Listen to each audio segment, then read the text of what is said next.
Good morning to all of you. Welcome to Indira classes. जैसा कि कल हम लोगों ने संयुक्ताक्षर का उच्चारण पढ़ा था। कल हम लोगों ने संयुक्त ध्वनि, संपृक्त ध्वनि, युग्मक ध्वनियां, ये तीन ध्वनियां हम लोगों ने खत्म कर लिया था। आई होप आप लोग को समझ में भी आया होगा ये। तो आज हम लोग कुछ प्रमुख परिभाषाएं देखते हैं, ठीक है, जो कि पेपर में पूछी भी जाती हैं। तो आप लोग ध्यान से देखिएगा। जिन वर्णों का, देखिए पहला क्या है, स्पर्श व्यंजन। किसे कहते हैं स्पर्श व्यंजन? जिन वर्णों का उच्चारण करते समय वायु फेफड़े फेफड़े से निकलती हुई मुंह के विभिन्न भागों यानी कंठ, तालु, मूर्धा और दंत और ओष्ठ को ओष्ठ को स्पर्श करते हुए ओष्ठ को इस ओष्ठ को ओष्ठ को स्पर्श करते हुए निकले उसे स्पर्श व्यंजन कहते हैं। क्योंकि ये व्यंजन उच्चारण स्थान की अलग अलग एकता लिए हुए वर्गों में विभाजित है, इसलिए इन्हें वर्गीय व्यंजन के भी नाम से हम लोग जानते हैं। ठीक है, देखिए जैसे मैंने इसके पहले आप लोगों को पढ़ाया था कि जैसे इसके पहले मैंने आप लोगों को कल इसके पहले जो मैंने पढ़ा था, स्पर्श व्यंजन किसे कहते हैं? जो का से लेके माता यानी जो कंठ, तालु, मूर्धा, दंत और ओष्ठ को स्पर्श करते हुए ओष्ठ को स्पर्श करते हुए ओष्ठ को स्पर्श करते हुए ओष्ठ को स्पर्श करते हुए निकले उसे हम लोग स्पर्श व्यंजन कहते हैं। ठीक है, क्योंकि ये व्यंजन उच्चारण स्थान की अलग अलग क्योंकि ये अलग अलग उच्चारण स्थान की अलग अलग एकता लिए हुए वर्गों में विभाजित है, इसलिए इन्हें हम लोग वर्गीय व्यंजन के नाम से भी जाना जाता है। ठीक है, ध्यान से समझिएगा, इसको वर्गीय व्यंजन और स्पर्श व्यंजन दोनों कहा जाता है। ठीक है, अब देखिए हम लोग आगे चलते हैं कि स्पर्श व्यंजनों की संख्या कितनी होती है। ठीक है, स्पर्श व्यंजनों की संख्या, हम लोगों को स्पर्श व्यंजनों की संख्या के बारे में देखना है। तो चलिए देखते हैं, एक मिनट। हम लोगों को स्पर्श व्यंजन की संख्या देखनी है। ये ये देखिए, ठीक है। अब हम लोग देखिए स्पर्श व्यंजन के बारे में पढ़ते हैं। स्पर्श व्यंजन किसे कहते हैं? ठीक है, अब देखिए स्पर्श व्यंजन की संख्या क्या है? स्पर्श व्यंजन की संख्या क्या है? किसे कहा गया स्पर्श व्यंजन? स्पर्श व्यंजन किसे कहते हैं? देखिए ये दिया हुआ है, स्पर्श व्यंजनों की संख्या 25 है। इसके अंतर्गत हम लोग का वर्ग, चा वर्ग और टा वर्ग तथा ता वर्ग एवं पा वर्ग के सभी वर्ण आते हैं, जिसके बारे में पहले ही बताया जा चुका है। ठीक है, जिसके बारे में पहले हम लोगों ने बताया, जैसे मैंने आपको बताया भी था इसके पहले। ठीक है, अब देखिए संघर्षी व्यंजन किसे कहते हैं? संघर्षी व्यंजन को हम लोग ऊष्म संघर्षी व्यंजन भी कहते हैं। परिभाषाएं आप लोग जरूर पढ़िएगा, क्योंकि परिभाषा से भी कभी कभी क्वेश्चन ऐसे पूछे जाते हैं कि थ्योरी बेस, तो इसलिए उस पर ध्यान रखिएगा। जब आपको पूरी थ्योरी अच्छे से पढ़ी होगी आपने, तब वो आप लोग बहुत अच्छे से कर लेंगे। जैसे संघर्षी व्यंजन, जिन व्यंजनों के उच्चारण में मुख विवर से निकलने वाली वायु संघर्ष या घर्षण करते हुए निकले, जैसे जो घर्षण करते हुए निकलते, जैसे देखिए शाह, जैसे जीभ से निकले शाह, शाह शाह, है ना, ये घर्षण करते हुए निकल रही है। तो ऊष्म व्यंजन को ही संघर्षी व्यंजन या ऊष्म संघर्षी व्यंजन कहते हैं। इनकी संख्या 4 होती है, ये ध्यान रखिएगा। संघर्षी व्यंजन और ऊष्म संघर्षी व्यंजन एक ही होता है, इनकी संख्या 4 होती है, शाह, शाह और हा। ठीक, ध्यान से पढ़िएगा, ध्यान से समझिएगा इसको, और नोट करते हुए चले तो बहुत अच्छा रहेगा आप लोगों के लिए। ठीक है, देखिए उच्छिप्त या द्विगुण व्यंजन। क्षिप्त या द्विगुण व्यंजन किसे कहते हैं हम लोग? उच्छिप्त या द्विगुण व्यंजन, जिन वर्णों के उच्चारण के समय जीहा जीवा मतलब जीवा यानी जीवा पहले ऊपर जीवा पहले ऊपर उठकर मूर्धा को स्पर्श करती है और फिर तेजी से क्या करती है? फिर तेजी से नीचे गिरती तथा वायु तेजी से बाहर निकलती है। उसे हम लोग क्या कहते हैं? उच्छिप्त व्यंजन कहते हैं, जैसे डा और डा। ठीक है, उसे हम लोग क्या कहते हैं? उसे हम लोग उच्छिप्त व्यंजन कहते हैं, जैसे डा और डा। ठीक है, अब देखिए, अब इसके अर्धस्वर किसे कहते हैं हम लोग? अर्धस्वर, अर्धस्वर देखिए क्या है? जो ध्वनिया कभी स्वर, जी दिया हुआ, जो ध्वनिया कभी स्वर कभी व्यंजन हो, उन्हें हम लोग अर्धस्वर कहते हैं। क्योंकि क्योंकि या वह व्यंजनों को उच्चारण करते समय ये क्रमशः क्या होती हैं? ये क्रमशः ई और ऊ स्वरों के उच्चारण की स्थिति में होती हैं। बाद में ये या और वाह व्यंजनों की स्थिति में होती है। जैसे समझे आप लोग? जैसे इसमें ये दिया है, जो जो ध्वनिया कभी कभी स्वर कभी व्यंजन हो, उन्हें अर्ध स्वर कहते हैं। क्योंकि या वाह व्यंजनों का उच्चारण करते समय ये क्रमशः ई ऊ स्वरों के उच्चारण की स्थिति में होते हैं। ठीक है, तथा बाद में या वाह व्यंजन की स्थिति में होते हैं।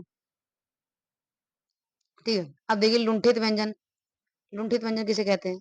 इसको हम लोग प्रकंपित व्यंजन, जैसे इसकी परिभाषा जैसे-जैसे लिखी है वैसे-वैसे आप लोग लिख लीजिए और नहीं लिख पा रहे हैं तो आप लोग उसको स्क्रीनशॉट ले सकते हैं। ठीक है, लेकिन इसको पढ़िएगा ज़रूर क्योंकि पेपर में बहुत इंपॉर्टेंट है, ये आता ज़रूर है।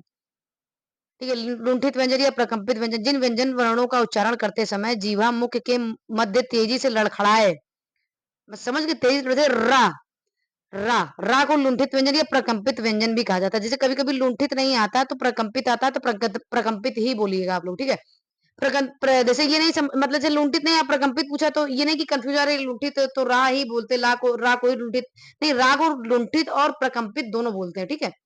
अब देखिए पाशर्विक, पाशर्विक क्या होती है? जिन व्यंजन वर्णों के उच्चारण में हवा जीभ के पाशर यानी बगल से निकल जाए, उसे हम लोग पाशर्विक व्यंजन कहते हैं, है ना? ला को पाशर्विक व्यंजन कहते हैं। ला को क्या कहते हैं? ला को हम लोग पाशर्विक व्यंजन कहते हैं। वत्स व्यंजन क्या होते हैं? वत्स व्यंजन ऊपर के दांत के भीतरी मसूड़े को हम लोग वत्स कहते हैं। यहाँ से उच्चरित व्यंजन वत्स कहलाते हैं। हिंदी भाषा के अंतर्गत ना, ला, सा और जा और रा ये वत्स व्यंजन, ध्यान से देख लीजिए, इन्हीं को हम लोग वत्स व्यंजन कहते हैं। ये आपको सिर्फ पढ़ना है, इसको समझना है और इसको नोट भी करना है, ठीक है? देख लीजिए आप लोग। अब हम लोग विराम चिन्ह देखते हैं कि विराम चिन्ह क्या है। ठीक है, विराम चिन्ह इसके बाद हम लोग इसी से रिलेटेड सारे क्वेश्चंस भी करेंगे क्योंकि विराम चिन्ह छोटा सा टॉपिक इसी में खत्म भी हो जाएगा, ठीक है? देखिए विराम चिन्ह, विराम चिन्ह क्या होता है? विराम शब्द का अर्थ है ठहराव या रुकना। पढ़ने या लिखने के दौरान ठहरने या जिन चिन्हों का प्रयोग किया जाता है उन्हें हम लोग विराम चिन्ह कहते हैं। पंडित कामता प्रसाद, ये देखिए पंडित पंडित कामता प्रसाद गुरु ने शब्दों और वाक्यों का परस्पर परस्पर संबंध बताने तथा किसी विषय को भिन्न भिन्न भागों में बांटने और पढ़ने के दौरान ठहरने के लिए जिन चिन्हों का प्रयोग किया जाता है उन्हें हम लोग क्या कहते हैं? उन्हें हम लोग विराम चिन्ह कहते हैं, ठीक है? देखिए पंडित कामता प्रसाद गुरु जी के अनुसार विराम चिन्हों की संख्या कितनी दी है? ये जरूर याद रखिएगा, पंडित कामता प्रसाद गुरु जी के अनुसार विराम चिन्हों की संख्या 20 है। ओके, ये 20 है। इनके अनुसार विराम चिन्हों को अंग्रेजी भाषा से लिया गया है, ठीक है? इसको भी देखते रहिएगा, आप लोग ध्यान से पढ़िएगा, समझिएगा इसको, ठीक है? अब देखिए जिस जैसे मैंने परिभाषा आपको बताई वैसे वैसे आप लोग लिखते भी जाइए, मतलब आप लिखेंगे तो बहुत अच्छा रहेगा आप लोगों के लिए। यदि विराम चिन्हों का उचित प्रयोग ना किया जाए तो अर्थ का अनर्थ हो जाता है, जैसे रोको मत जाने दो, ये दिया हुआ है, इसमें कॉमा लगा हुआ है क्योंकि इसका प्रयोग होना बहुत जरूरी है, तभी आप जानेंगे कि रोको मतलब उसके कॉमा लगा फिर मत जाने दो, ठीक है? रोको मत जाने दो, इसमें भी देखिए रोको मत, इसमें रोको के बाद लगा, इसमें रोको मत के जाने के बाद लगा हुआ, ठीक है?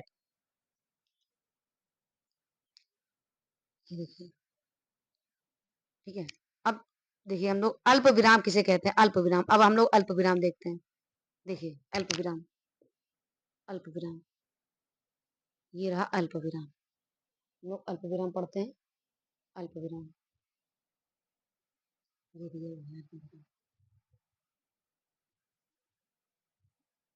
अल्प विराम का अर्थ देखिए, अल्प का अर्थ है थोड़ा और विराम का अर्थ है रुकना, अर्थात अल्प विराम ये बहुत इंपॉर्टेंट है, क्वेश्चन पूछा भी गया कि अल्प विराम थोड़ी देर के लिए रुकना है, ठहरना होता है, इसका अर्थ पूछा गया है, ठीक है? ये इंपॉर्टेंट है, जो जो इंपॉर्टेंट है वो मैंने लगा दी, इसको आप लोग नोट भी कर लीजिए, ठीक है?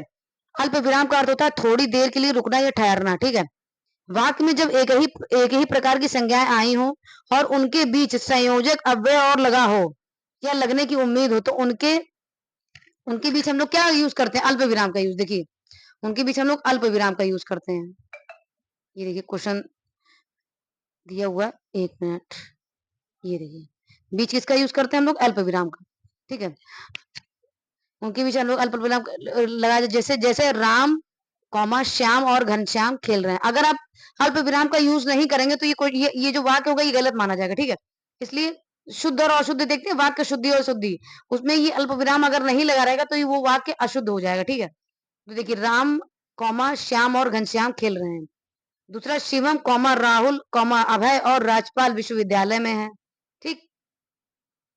अब देखिए अल्प विराम के प्रयोग से संबंधित कुछ नियम इस प्रकार हैं। देखिए पहला नियम क्या है? दो से अधिक वाक्यों में यदि संयोजक अव्यय लगा हो, संयोजक अव्यय समझ रहे हैं क्या होता है? संयोजक अव्यय जो बीच में जैसे संयोजक में जैसे राधा सीता राम, ये वाला संयोजक, ये जो ये ऐसा लगा रहता है, ठीक है ना? लगा हो लगा लगा हो या लगने की उम्मीद हो तो वहां पर भी अल्प विराम लगता है, ठीक है। वहां पर भी क्या लगता है, और जैसे सोनल जी रोज आते हैं, सोनल जी रोज आते हैं, कॉमा टाइपिंग करते हैं और चले जाते हैं, ये देखिए। अगर इसमें ये कॉमा ना लगा रहे तो ये तो गलत हो जाएगा, ठीक है।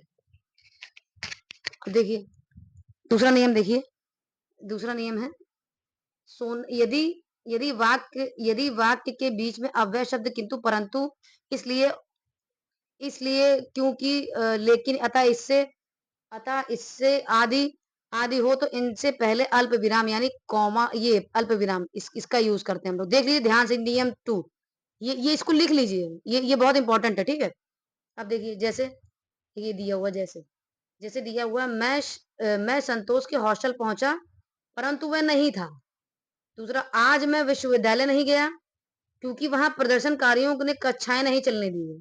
नियम 3, जब हम किसी व्यक्ति की उक्ति या संवाद लिखने को लिख रहे होते हैं तो उस उक्ति का संवाद के पहले अल्प विराम लगाते हैं, ठीक है। जैसे देखिए नेताजी ने कहा, ये देखिए नेताजी ने कहा, अब इसमें कॉमा लगा है। अगर हम ऐसे लिख दे नेताजी ने कहा तुम मुझे खून दो तो तब तो कोई गलत हो जाएगा। इसमें नेताजी ने कहा, फिर एक बार अल्प विराम, इसका यहाँ पे अल्प विराम लगेगा, फिर यहाँ पे इन्वर्टेड कॉमा लगेगा, तुम मुझे खून दो मैं तुम्हें आजादी दूंगा, ठीक है। ऐसे तो लिखा जाता है, ये वाक्य ऐसे ही तो लिखते हैं, तभी तो सही होगा ये, ठीक है। अब जैसे दूसरा दिया है, तिलक जी ने, फिर अल्प विराम, ये अल्प विराम का है, होता है ये चिन्ह, ठीक है। इसको अल्प विराम कहते हैं। स्वराज मेरा जन्म सिद्ध अधिकार है और मैं इसे लेकर रहूंगा, ये वाक्य सही है। अगर ये अल्प विराम और इन्वर्टेड कॉमा ना लगा रहा है तो ये वाक्य गलत हो जाएगा, ठीक है। अब देखिए हिंदी में प्रयुक्त होने वाले विराम चिन्ह जो आप लोगों के ये पेपर में आते हैं और ये पूछे भी जाते हैं, ठीक है। तो आप ध्यान से देखिएगा इसको, ये देखिए दिया हिंदी में प्रयुक्त होने वाले, जैसे अल्प विराम का ये चिन्ह है, अर्ध विराम का ये, इसको नोट कर लीजिए भाई आप लोग, और नहीं तो स्क्रीनशॉट लेते चलिए, ठीक है।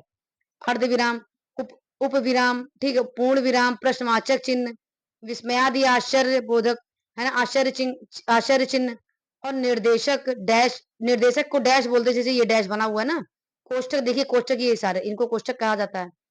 अब हंस पद हंस पद त्रुटि विराम बोधक चिन्ह, ये ठीक है।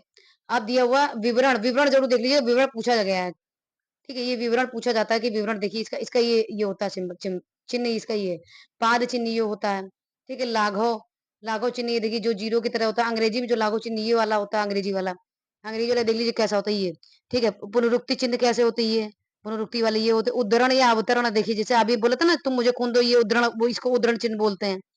Double inverted comma, single inverted comma English में बोला जाता है ना, तो इसको उद्धरण चिन्ह और ये अवतरण चिन्ह। दोहरा उद्धरण, ये देखिए दोहरा उद्धरण चिन्ह, इकहरा उद्धरण चिन्ह, फिर उस योजक चिन्ह, फिर लोप चिन्ह, या इसको लोप चिन्ह, देखिए ये दिया हुआ लोप चिन्ह, ठीक है। विकल्प सूचक चिन्ह, तिरछी रेखा, ठीक है, तुल्य सूचक, ठीक है, तुल्य मतलब बराबर, ठीक है, टीका सूचक, ये देखिए ये सब दिया हुआ है। इसको इसको नोट कर लीजिएगा आप लोग, और नहीं तो आप लोग इसको स्क्रीनशॉट भी ले सकते हैं, ठीक है। आई होप आप लोग समझ गए होंगे। बस आज हम लोगों ने इसको इतना पढ़ लिया है पूरा विराम चिन्ह तक, कि अभी थोड़ा सा और बाकी है, कल कंटिन्यू कर दें, कल मतलब खत्म हो जाएगा पूरा विराम चिन्ह, ठीक है। फिर अब हम लोग वर्णमाला और विराम चिन्ह से रिलेटेड, इससे रिलेटेड सारे क्वेश्चंस करेंगे हम लोग, ठीक है। कल हम लोग ये पूरा विराम चिन्ह खत्म कर देंगे, ठीक है। तो फिर हम लोग इसी रिलेटेड कल क्वेश्चंस भी करेंगे, तो आपका ये पूरा चैप्टर खत्म हो जाएगा। फिर हम लोग नेक्स्ट चैप्टर स्टार्ट करेंगे, ठीक है। ऐसे धीरे धीरे उससे रिलेटेड क्वेश्चंस करते रहेंगे, ठीक है। तो चलिए फिर हम लोग कल मिलते हैं, थैंक यू।